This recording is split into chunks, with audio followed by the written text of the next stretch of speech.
Mən İlkin Çərkəzoğlu, aranjman Murad Əlzadə.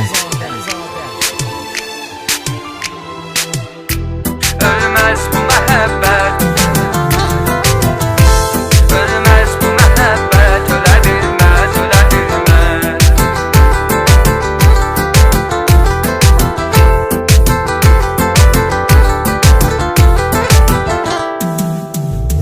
İllərlə yaşatdın dəli sevda ürəyimdə, bir sevgi coşub çağladı dərya ürəyimdə. Qəbir evinə gedincən yaşayar ta ürəyimdə. Ölməz bu məhəbbət, ölə bilməz, ölə bilməz.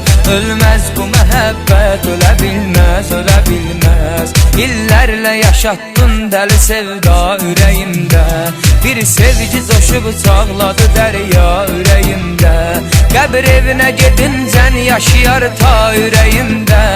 Ölməz bu məhəbbət, ölə bilməz, ölə bilməz. Ölməz bu məhəbbət, ölə bilməz, ölə bilməz. Dilləndirər ahım dağı sənsiz, daşı sənsiz. Qəmdən yanaram, göynər ürəyimin başı sənsiz. Sən gəlməyən ey can tökərəm göz yaşı sənsiz. Sənsiz üzüm ey gül, gülə bilməz, gülə bilməz. Sənsiz üzüm ey gül, gülə bilməz, gülə bilməz.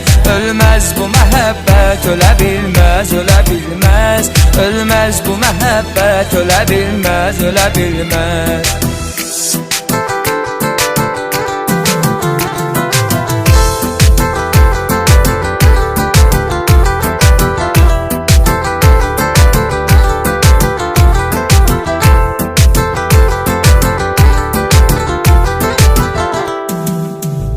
Hicran əzabın sən nə bilirsən axı canan.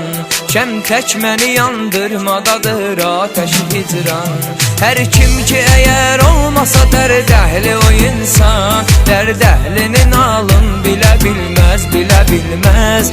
Ölməz bu məhəbbət, ölə bilməz, ölə bilməz. Hicran əzabın sən nə bilirsən axı canan.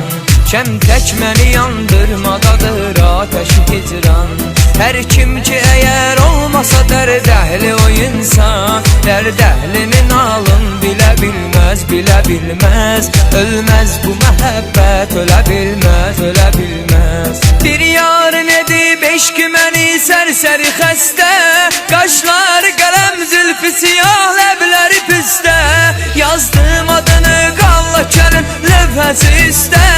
Heç kim onu oradan silə bilməz, silə bilməz. Heç kim onu oradan silə bilməz, silə bilməz. Ölməz bu məhəbbət, ölə bilməz, ölə bilməz. Ölməz bu məhəbbət, ölə bilməz, ölə bilməz.